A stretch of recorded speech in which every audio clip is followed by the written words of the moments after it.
Hey everyone, I'm Anthony Gethers. And I'm Greg Weiss. And we are good dudes with bad hearts. No, literally. Our hearts are broken. I have heart failure.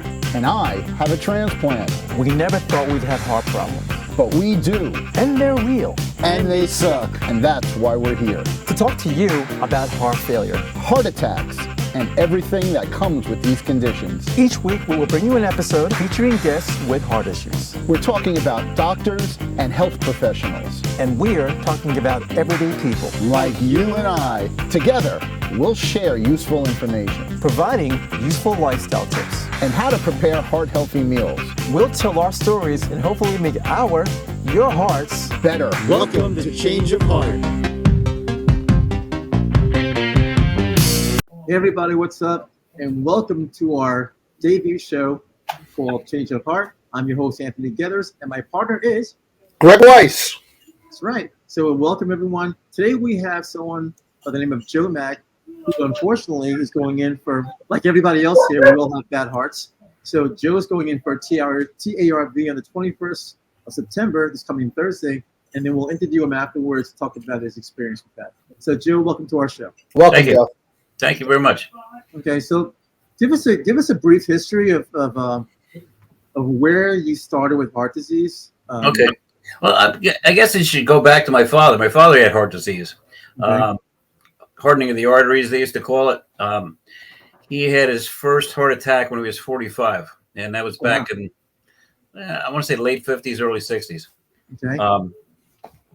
Back then, they really didn't have many treatments for that. Okay. They had started doing the catheterizations, but he was afraid to go. Okay. They were doing bypasses. He was afraid to get the catheterization to see if the bypass would even work. So he had a series of heart attacks over the next 15 years. Oh, wow. The fourth one finally did him in. He didn't die at the heart attack. He probably died 2-3 weeks later. He just never got his strength back. Oh, wow. And he was only 59 years old when he died. So he was young. Oh, wow. Yeah, so it was always on my mind. My father's got the heart condition. Am I going to get it? What am I going to have?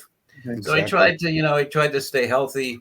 I used to run until I blew my knee out. I couldn't do that anymore. Okay. Quit smoking. Diet's a problem. I like to eat. I like good food. So We all do. We all eat. Yeah, I we could all probably stand to lose some weight, but I'm right around 200, which isn't too bad. Okay. So most of my ahead. life, when I go to the doctor for a checkup or whatever, they'd say, "You got a heart murmur." I go, "Yeah, okay." And I guess it was congenital because I was fairly young when they first told me about it in my 20s, Okay. and they never said any more about it. But every time I'd go to the doctor, I'd have to hear, "Hey, you got a murmur," and I go, Wow. "Yeah, okay. What are we going to do? Nothing. Okay." So this continued every time I'd see whatever doctor, he would tell me you got a murmur. So my regular doctor, who I see, for my statins and all that stuff, I go see him for blood work regularly. So this one day he goes, "You got a murmur." And it was funny because he's the one that had always been telling me. And I go, "Yeah, I know." He goes, "No, you need a echocardiogram right now." Okay. I go, "Well, I'll get one." He goes, "No, I mean right now." Because I guess they had a person coming in the office that day to give them. Okay. So they gave me one, and he goes, "Yep, you got aortic stenosis." And I go, "What? Aortic stenosis? What's that?" What's that? Well, so it's a bad valve in my aorta. And he says, "Go to your cardiologist and let him see what he says." Okay. So I went to a cardiologist, another echocardiogram. He says, "Okay, you've got aortic stenosis, but it's a mild form. It's in the mild stages." Okay. He goes, "We'll just keep watching." And now this was 6 years ago. Oh, wow. Once a year, I'd go back, another echocardiogram. Nothing's changed. Never had symptoms, anything. So you said nothing's changed. What's that? You didn't get worse, or you didn't get better? You just At that point, for the first 5 years, no change at all. My echoes didn't change. I never got symptoms. Medications, you were on medication. No medication. Okay. No, Interesting. no medication. I'm on statins, but that was it. Okay. Nothing to do with the murmur. That's cholesterol. So let's see. Yeah, so about 6 months ago, the results changed from the echocardiogram. I moved from mild to severe. Oh, wow. Okay. And coincidentally, and there's still no, wait a minute. mild to there's a critical, which is beyond severe, which I thank God didn't get to. Okay. But what happened was, it was coincidentally, once I was diagnosed in the severe category, all of a sudden the symptoms started. I started getting short of breath, and if whatever I was doing, that maybe we all know that. Yep. We've all been there. I'd get the chest pains. Okay. So when I told him that, he goes, "Well, then it's time for the valve." Then he wanted to send me to Vassar.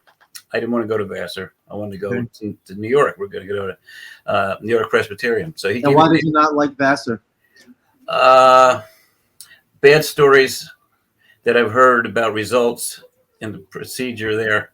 I don't want to name any names or go into it, but yeah, we're gonna avoid a lot of names if it's all possible. Yes. But I knew if I go to New York Presbyterian, I'm with the best of the best. So let's do that. So my doctor gave me the name of this Dr. Kodali, who I guess is the head of the department in New York Presbyterian that does the valves. Okay. Set up a consultation with him. Went in to see him. Then we started doing the testing. Let's see what I have to do. I had to get a CAT scan, my entire upper body. They wanted to see how big my arteries were to see if they could do a TAVR.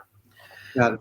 Luckily, they were wide open, no problem. Let's see, what else did they give me? In the process, I needed a catheterization to measure, I don't know what. Everything. In the process, cardio catheterization? Excuse me? Cardio catheterization? Yes. Okay. So when they did that, they found I had a 70% blockage in one of my arteries. Whoa. So they threw a stent in while we're here, let's put a stent. That's when they do it. Was it in your wrist or somewhere else? They did it through my wrist, yeah. Okay, you got lucky. I did. So that wait. Before we continue, Greg, I want you to add on to that. Like, why did he get lucky? Catheterizations can enter at certain points in your body. Generally, it's through the groin. Sometimes, if you're capable and you're able to go in through the wrist. After my transplant, I had catheterizations through my neck. Wow. And that couldn't have been comfortable. Well, you get used to it because they do it 18 times in 1 year after a transplant. Oh, God. Okay. All right. And just to proceed, that's when they do stents. When they're doing catheterizations, they're literally going to find out everything. It's a total engine check. Right. Wow. Right. Joe, we continue. Sorry about that. Okay. Yeah. So for the catheterization, I went through my wrist. Never talked about going through the groin. Although if I jump ahead a little bit for the TAVR, they are. Oh yeah. And it makes a lot of sense because when you look at the anatomy, they go in through that artery and it's a straight shot right up through your chest, right to the aorta. Wow. So let's see what else. I got the catheterization, got the CAT scans, X-rays. One thing I found out. Can I ask you, what did they explain to you about the TAVR and why not other treatments? I don't know. I'm guessing it wasn't that right off the bat they said we're going to do the TAVR. They said if you're a candidate, we'll do the TAVR. So I had to do all the testing and whatnot. So it turns out I was a candidate. Was it the valve itself? Is there part of the valve? I've heard all different types of valve replacement repair procedures. As far as I know, it's the valve itself. The valve itself. Yeah.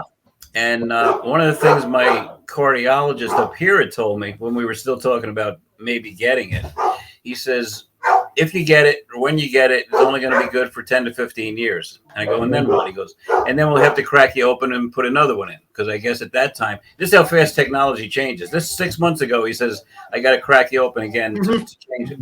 Now they're telling me, because of my anatomy, they can put one in big enough that if that goes bad, they can put another one in right on top of it. Same way, up through the artery. It's really incredible. I like how you crack you open like a walnut. Yeah. Yeah. Crack you open in 6 months, and they'll give you another one. Yep. Let's do it again. Do it again. Well, do it again.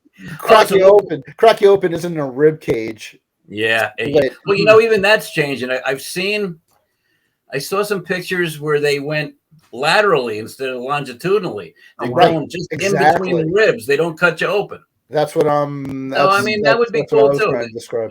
At the least amount of trauma to your body is best. That's always the best way to go. But now the new twist that I've just found out about was pacemaker. I had heard you might need a pacemaker. We'll see when the time comes. Okay. So now my doctor, let's see, there's a cardiology surgeon on the team. I had to meet with him. He looked at all my tests. He goes, I don't know what to tell you. You got perfect anatomy. There's not going to be any problems. And we'll see you in the operating room. So to me, that means everything's so wide open that they're just going to get in, do what they got to do, and get out. Okay.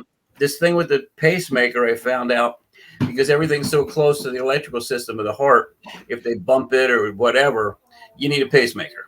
And I went everywhere from never hearing about a pacemaker to maybe having a temporary pacemaker to one doctor telling me if you get it, it's permanent. Wow. So I don't really know what's going to happen with the pacemaker. We'll see after I've 30. had one. My first surgery was 2004, and I had a heart failure, and they put a pacemaker defibrillator in me. The good news is it takes 10 minutes. How do they do it? How do they put it in? You get an incision. I don't even know if you're going to see it. There's an incision right Yep. there where they put the battery in. Okay. And then they literally run the wires through your shoulder and chest, and it goes literally into your heart where it does the monitoring. Wow. You have like a permanent jumper cable. Yeah. Really. It pretty much. The first one I had was one wire with one lead. And you want to talk about how technology changes. When I had the battery replaced, that was one surgery. 3 years later was a wire replacement. And everything had grown over the wire. This is literally, well, it's 15 years later. Yeah, yeah. And it went from one wire to 3 wires and 12 leads. Well, it works better though, right? And so you get much better coverage as opposed to literally like a barbecue temperature tester. Wow. Right. Question. Now this question goes to you, Greg. So what kind of a battery do they put in there? Is it like one of those R2032 batteries?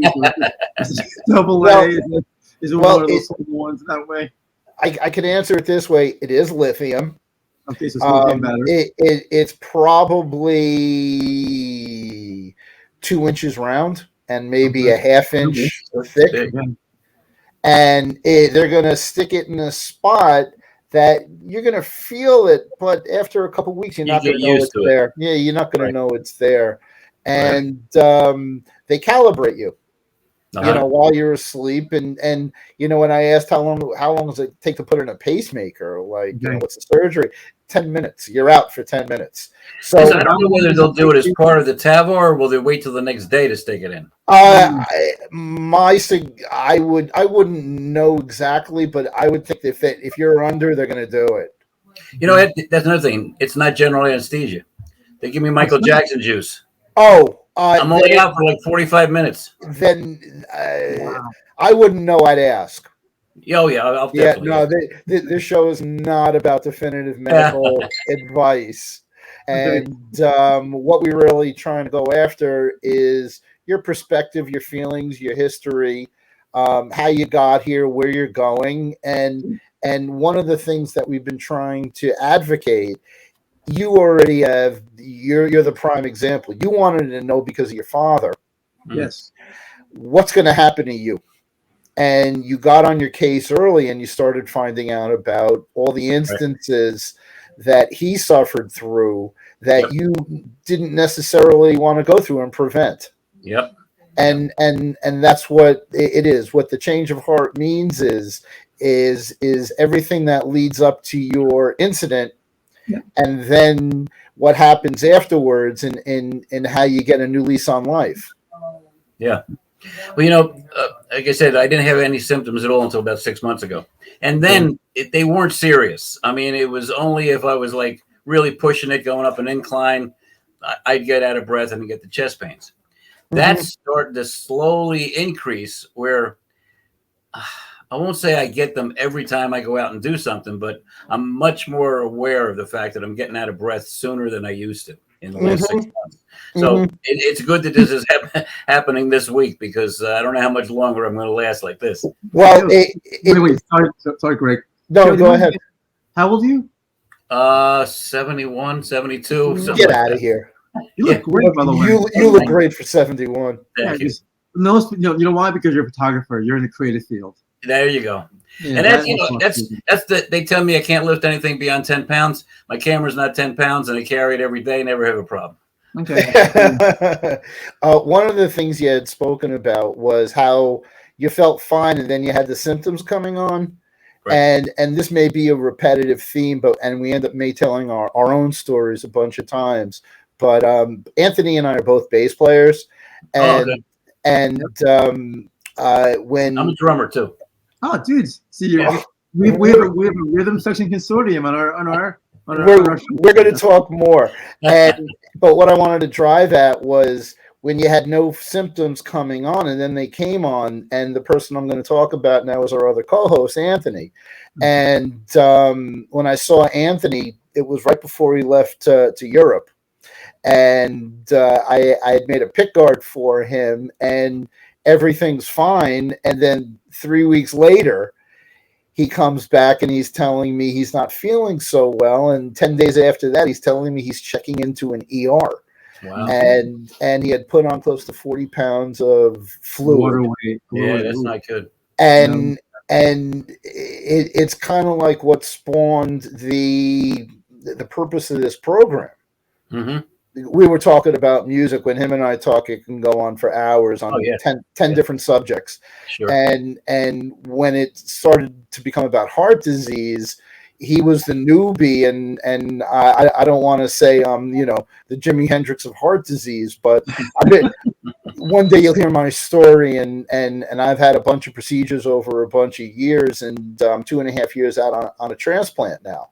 Wow. But what we're hearing is the common theme of I felt great, I felt great. Now I got symptoms. And for 71, you look in really good shape, and bless you, and it just to have all that behind you now, and to look forward to being repaired and recovered. Yeah, it was bugging me the most. Like we just had a storm a week ago. You know that storm, everybody, wind and rain. Oh yeah, and trees big branches down in my backyard. Something wiped out part of my fence. I can't go out and clean it up. And it's driving me crazy. Mm-hmm. Shit like that. Is that because of how you feel?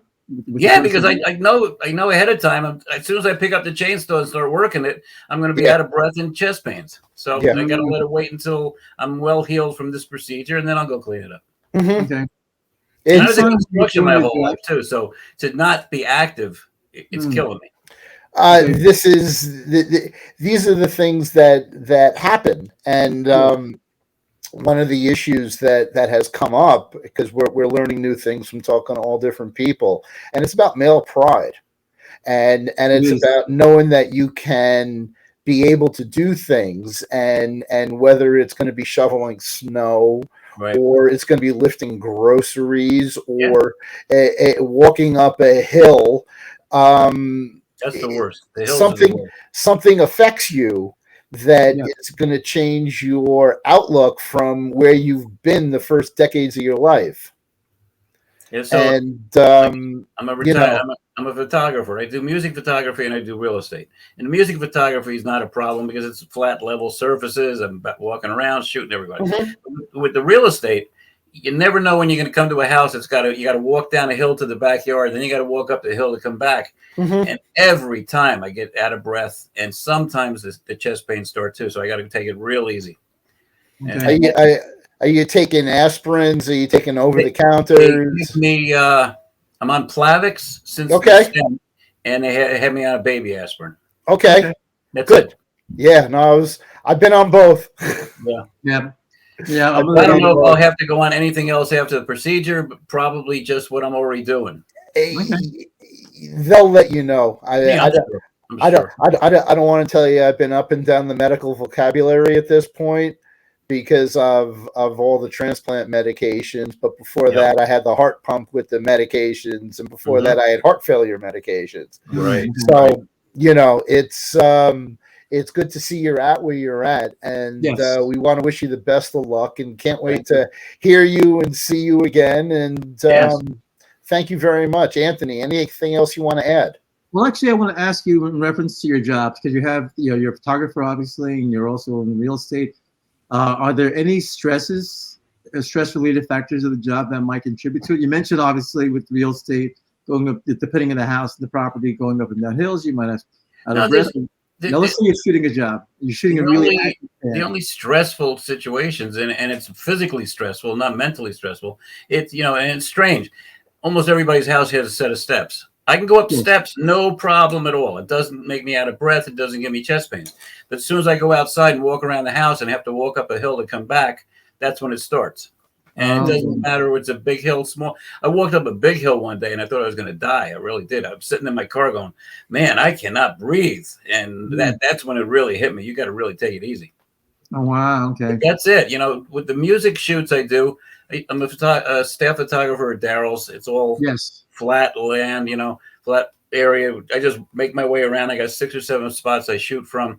If I'm at the chance shooting there, you got to do the steps once in a while. But other than that, steps don't bother me. So that's not a problem. So Okay. really the only thing that bothers me in my job, my day-to-day job, is walking the hills when I'm going around a house, taking pictures of it. Mm-hmm. Now, are you married with kids or anything like that? I'm married. My son is 40. I'm going to say 47. He's a bass player, singer, guitarist also. Okay. Nice. He's got a son, which is my grandson, Tyler. Okay. He's going to turn 18. He can play piano pretty good. Okay. I was waiting for you to say I'm married. My wife gives me a lot of stress. She takes good care of me. She said if it wasn't for her, I'd be dead long ago, and I believe it. That's true. Good for Well, you, man. that's and that's also one of the last topics is the support around you after your procedure and your recovery. Yeah, even before, she won't let me take the garbage out. She won't let me lift anything. Groceries, she takes the groceries in because she doesn't want me to carry it. So she does. Yeah, no, it's life saving. It's life saving. The people around you are going to be your lifeline. Yes. You wouldn't want to be in a recovery. position where you wouldn't want to be in a position where your wife says to you, honey, I need you to take 100 pounds of sand and then I need you to move it in front of everything, because then you realize, and then she says afterwards, I need you to sign this life insurance. Right. Please sign this document, and then you got to go out and move 100 pounds of sand. Yep. You're in trouble. Then you're in trouble. Then you're in trouble, big trouble at that point. Awesome. That's awesome. So That's look, awesome. Joe, thank you very much for being on with us. Appreciate it. We're looking to do a part 2 of this, see how you feel afterwards. We want to thank you, Joe, for not only reaching out but participating so quickly. Sure. Yes. And look forward to coming back after the procedure and let you know how much better I feel. Fantastic. Yep. Fantastic. Awesome.